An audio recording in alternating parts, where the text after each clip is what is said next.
Hello students, today we will start class 12th biology chapter 6 molecular basis of inheritance। इसका अपन ने part first देखा था और I think वो बहुत ज़्यादा लेंदी भी हो गया था और मुझे लग रहा है कि शायद आप लोगों को लग रहा होगा मैम ने क्या क्या पढ़ा दिया ये, क्योंकि ये सब आपके जो है चैप्टर में जो टॉपिक आया है मॉलिक्यूलर इनहेरिटेंस का, ये अपन ने फर्स्ट टाइम इसको पढ़ा है तो थोड़ा सा टफ भी है।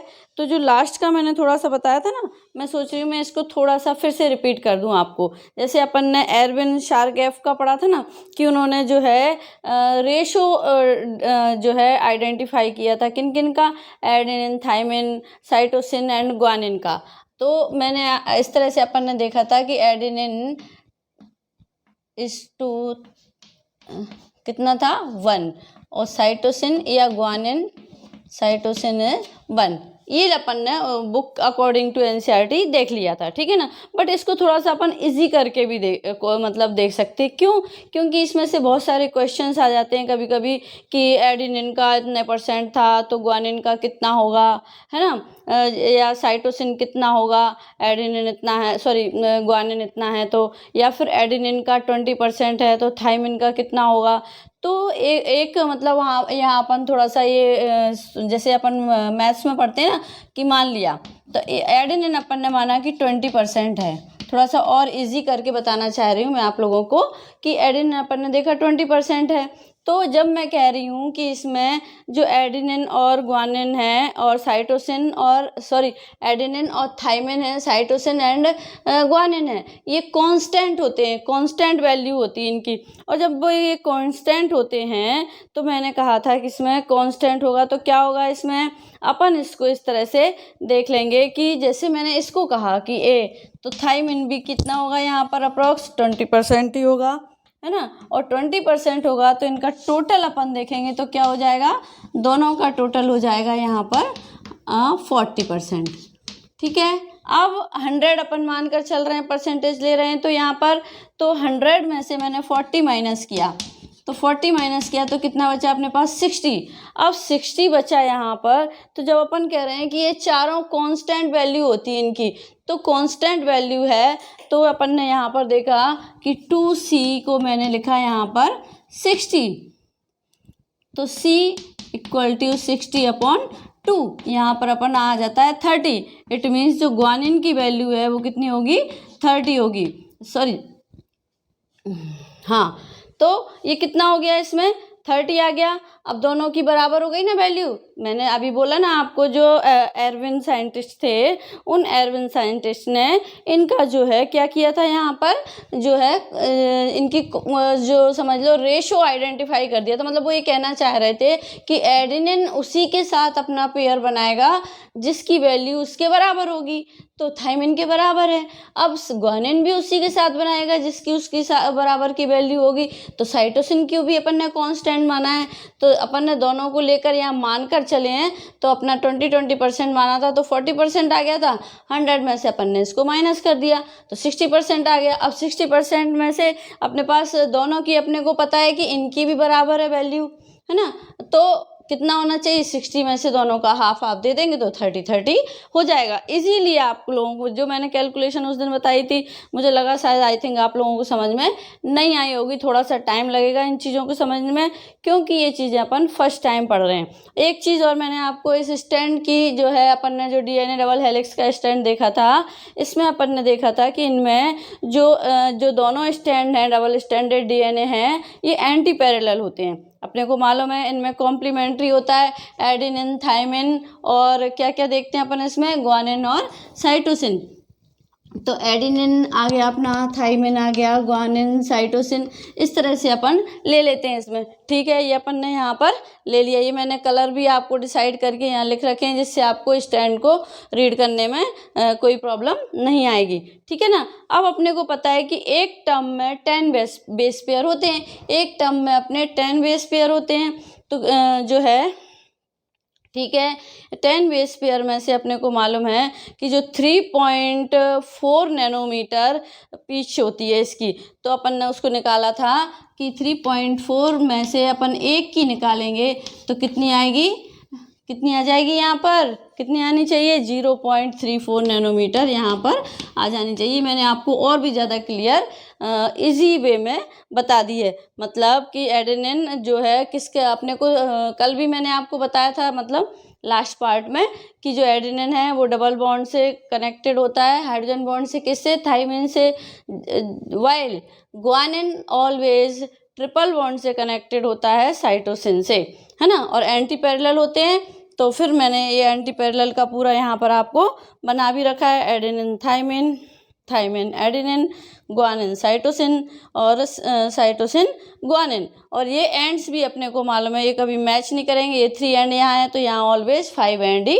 होगा। ये तो अपना कल का था। एक सेंट्रल डॉगमा और था जो फ्रैंकिस क्रिक ने जो है अपने को अपन ने अपने एनसीईआरटी में भी दे रखा है, कि डीएनए का जो मैंने यहाँ आज शॉर्ट में बना रखा है क्योंकि यहाँ स्पेस नहीं था, कि डीएनए रेप्लिकेशन करता है, मतलब अपनी कॉपी बनाता है, मीन्स रेप्लिकेशन कर रहा है। फिर डीएनए यदि आरएनए में कन्वर्ट हो रहा है तो इट मीन्स उसमें किस प्रोसेस के थ्रू होगा आरएनए में कन्वर्ट, ट्रांसक्रिप्शन के प्रोसेस के थ्रू आरएनए में कन्वर्ट हो जाता है। और यदि आरएनए जब ट्रांसलेशन करता है तो वो यहाँ पर क्या बनाता है, प्रोटीन बनाता है। किस प्रोसेस के थ्रू बनाता है, ट्रांसलेशन के प्रोसेस के थ्रू जो है आरएनए में प्रोटीन को बना देता है। और उन्होंने इसको, इस थ्योरी को क्या नेम दिया था, सेंट्रल डॉगमा थ्योरी प्रपोज्ड की थी। ठीक है, ये चीज़ तो अपनी कल की हो गई। अब आज अपन अपने न्यू टॉपिक पर आते हैं जिसमें अपन लेंगे डीएनए पैकेजिंग।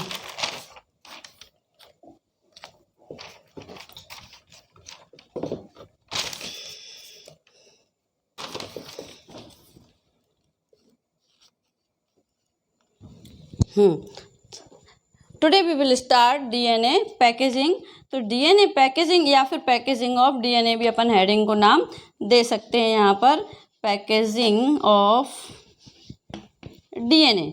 कल तो अपन ने डीएनए का स्ट्रक्चर पढ़ा था, आज अपन देखेंगे पैकेजिंग ऑफ डीएनए। अब पैकेजिंग ऑफ डीएनए हेलिक्स में क्या आएगा, अकॉर्डिंग टू एनसीईआरटी अपन देखें तो पैकेजिंग ऑफ डीएनए की स्टडी में सबसे पहले सम पॉइंट्स को यहाँ अपन क्लियर कर लेते हैं। कौन कौन से, first is DNA all base negatively charged होता है ना, और हाइड्रोफिलिक होता है। ये मैं यहाँ थोड़ा सा रफ कर देती हूँ, कल वाला अपन ने एक बार डिस्कस कर लिया है, अब इसकी अपने को नीड नहीं है।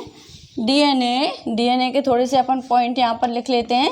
डीएनए कैसा होता है, ऑलवेज नेगेटिवली चार्ज होता है और हाइड्रोफिलिक होता है, हाइड्रोफिलिक होता है। ठीक है ना।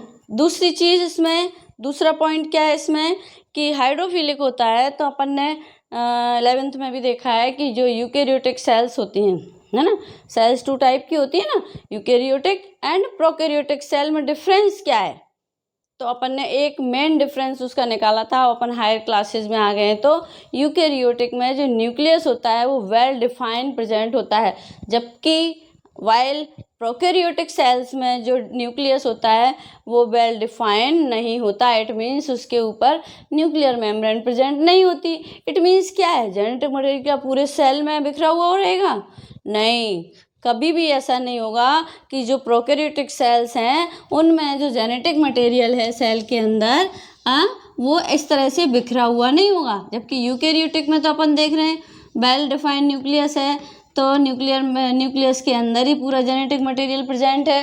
बट प्रोकैरियोटिक सेल में क्या अपन ये कहेंगे कि ये पूरे सेल में बिखरा हुआ है, नो, पूरे सेल में बिखरा हुआ नहीं रहेगा। बेसिकली क्या होता है, प्रोकैरियोटिक सेल में सम प्रोटीन्स प्रेजेंट होते हैं, और जो कि जिनके पास कौन सा चार्ज होता है, पॉजिटिवली चार्ज होते हैं, जो which hold negative charge DNA, जो क्या करते हैं, नेगेटिव चार्ज डीएनए को होल्ड करके रखते हैं, जिससे कि डीएनए एक प्लेस पर ही फिक्स रहता है। जो जेनेटिक मटेरियल है वो इधर उधर बिखरा हुआ नहीं रहता, वेल डिफाइंड न्यूक्लियस प्रेजेंट ना होने पर भी। ठीक है ना, ये चीज़ क्लियर हो गई यहाँ पर। इट मीन्स ये डीएनए को जहाँ पर होल्ड करके रखता है ना, जिस प्लेस पर, उस प्लेस को, उस रीजन को अपन क्या बोलते हैं, न्यूक्लियोइड रीजन कह देते हैं। ठीक है ना। बट यूकेरियोटिक सेल में तो अपने को ये सोचने की ज़रूरत नहीं है, न्यूक्लियस में प्रेजेंट होता है जो ऑल जेनेटिक मटेरियल, वो कहाँ होता है, न्यूक्लियस के अंदर ही प्रेजेंट होता है ना। ना बिकॉज डीएनए कैसा चार्ज है, मैंने अभी बताया नेगेटिव चार्ज प्रेजेंट होता है डीएनए पर। अब डीएनए पर नेगेटिव चार्ज प्रेजेंट होता है तो यूकेरियोटिक सेल में भी कुछ ना कुछ पॉजिटिव चार्ज प्रोटीन प्रेजेंट होते ही होंगे ना। These positive charge proteins called histones, है ना। अपनी बुक में भी ये नेम दे रखा है, आप देखेंगे एनसीईआरटी में कि जो पॉजिटिवली चार्ज डीएनए होता है उसमें जो प्रोटीन होते हैं उन प्रोटीन को अपन ने यहाँ पर क्या नाम दे दिया, हिस्टोन्स, बिकॉज ये 1 यूनिट से मिलकर बने होते हैं, इसीलिए ए हिस्टोन यहाँ पर अपन इनको कहें ऑक्टोमर कहते हैं। अब मैं एक डायग्राम आपको जैसा आपकी एनसीईआरटी में बना हुआ है ना वही अपन थोड़ा सा यहाँ पर रफली ड्रॉ कर लेते हैं कि 1 यूनिट ये हो गई इसकी, ऑक्टेमर बोला है ना अपन इसको, एक ये हो गई इसकी, एक ये हो गई इसकी, और दूसरी 3D स्ट्रक्चर जैसा दिखता है ये स्ट्रक्चर अपन का है। तो इसके पीछे वाली मैं थोड़ा सा दूसरे कलर से बना देती हूँ, इसलिए आपको इजीली समझ में आएगा कि ये पीछे की अपने को ये 4 यूनिट्स और दिख रही हैं क्योंकि अपन यहाँ 3D इमेज जैसा बना रहे हैं, ठीक है। अब ये 3D इमेज बन गई, इसको अपन ने इस स्ट्रक्चर को क्या बोला, ऑक्टेमर, क्योंकि 4 ये हैं और 4 इसके बैक में प्रेजेंट है, तो ये ऑक्टेमर एक स्ट्रक्चर यहाँ पर अपने सामने बनकर आ जाता है। मतलब इसकी यूनिट 4 यूनिट तो आगे दिखती हैं और 4 यूनिट पीछे दिखती हैं 3D स्ट्रक्चर की तरह। अब हिस्टोन बेसिकली इसके पास पॉजिटिव चार्ज होता है और मतलब तो ऐसा क्या है इसके पास जो पॉजिटिव चार्ज है इसके पास, कि इसके पास अमीनो एसिड है, और अमीनो एसिड है, और अमीनो एसिड भी कौन कौन से हैं, एक तो लाइसिन है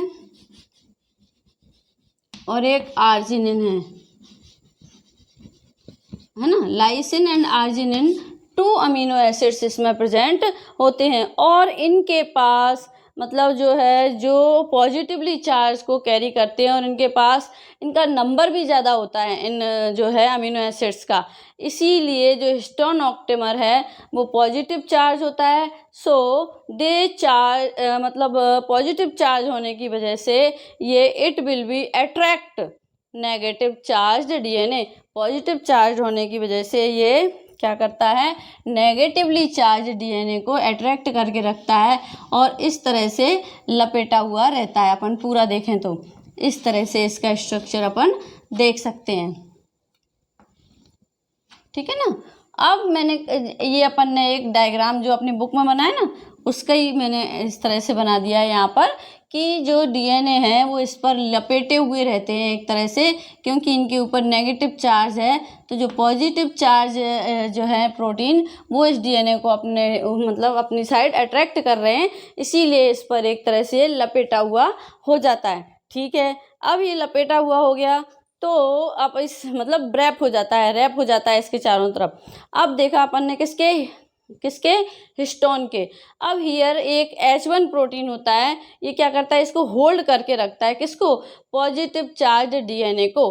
और पॉजिटिव चार्ज डीएनए को तो यहाँ पर अपन बनाए एक H1 प्रोटीन अपन यहाँ पर बना लेते हैं साइड में। अपनी बुक में भी इस तरह का डायग्राम बना हुआ है कि H1 प्रोटीन है जो जो नेगेटिव चार्ज डीएनए को होल्ड करके रखता है ना। हिस्टोन ऑक्टेमर के जो चारों तरफ लपेटा हुआ है इसको होल्ड करके रखता है ना।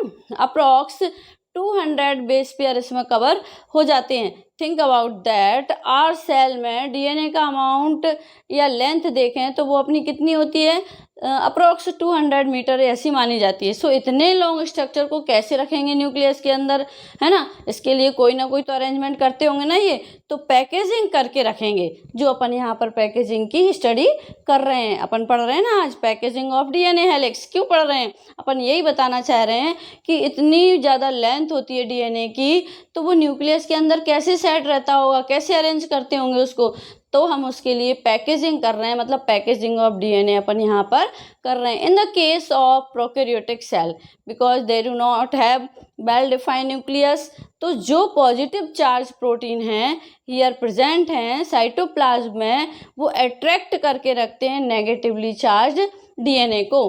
अपन ने अभी मैंने आपको डायग्राम बनाया था यहाँ पर कि प्रोकैरियोटिक सेल है ये। इस प्रोकैरियोटिक सेल के अंदर अपन देखें तो जो जेनेटिक मटेरियल है वो किससे जो है अट्रैक्ट रहता है, इसमें जो प्रोटीन प्रेजेंट है साइटोप्लाज्म में जो पॉजिटिवली चार्ज हैं इस नेगेटिवली चार्ज डीएनए को मतलब कहना चाहिए एक जगह कलेक्ट करके रखते हैं, और जिस रीजन में ये इसको कलेक्ट करके रखते हैं उस रीजन को अपन ने क्या बोला था, न्यूक्लियोइड, ठीक है ना। बट यूकेरियोटिक सेल में वेल डिफाइंड न्यूक्लियस प्रेजेंट है, न्यूक्लियस में डीएनए वही सेम पॉजिटिव चार्ज प्रोटीन है which is called histone. Histone में क्या है, ऑक्टेमर।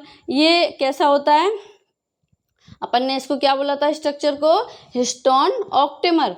अब यहाँ हिस्टोन ऑक्टेमर देख लिया जिस पर कौन सा चार्ज है, पॉजिटिव चार्ज है, ये पॉजिटिवली चार्ज होता है।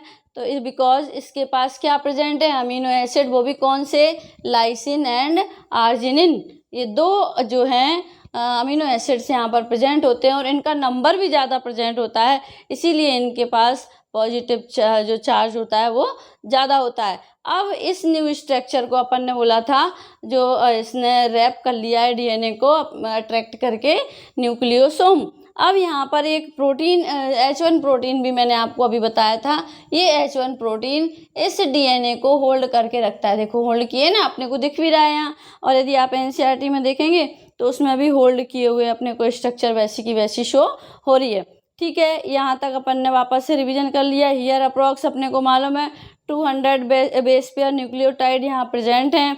सो यूकेरियोटिक सेल में पैकेजिंग हिस्टोन की हेल्प से हो रही है, अपन ये मानकर चलते हैं। अपन क्या अपनी बुक में दे रखा है कि यूकेरियोटिक सेल्स में जो पैकेजिंग होती है वो हिस्टोन की हेल्प से होती है। अलॉन्ग विद दिस मेटाफेज में अपन ऑब्जर्व करें या फिर जो कंडेंस्ड जो है अपन स्ट्रक्चर देखते हैं, इसमें थ्रेड लाइक स्टैंड में स्टेन होती है ना, स्टेन मतलब कलर्ड, तो स्ट्रक्चर सीन होती है अपने को इन द न्यूक्लियस।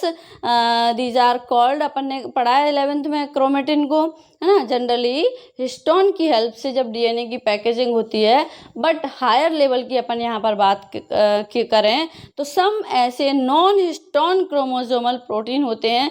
हिस्टोन के अलावा भी अपन देखें अदर देन इसके पॉजिटिवली चार्ज प्रोटीन प्रेजेंट यहाँ पर होते हैं, इनको अपन बोलते हैं non histone chromosomal proteins.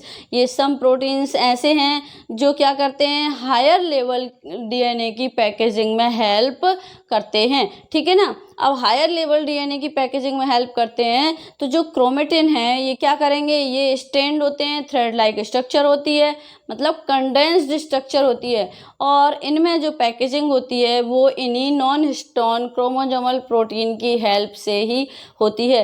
Chromatin also is of two type, euchromatin और हेट्रोक्रोमेटिन। यूक्रोमेटिन में अपन देखें तो कौन कौन से टाइप के होते हैं, यूक्रोमेटिन एंड हेट्रोक्रोमेटिन।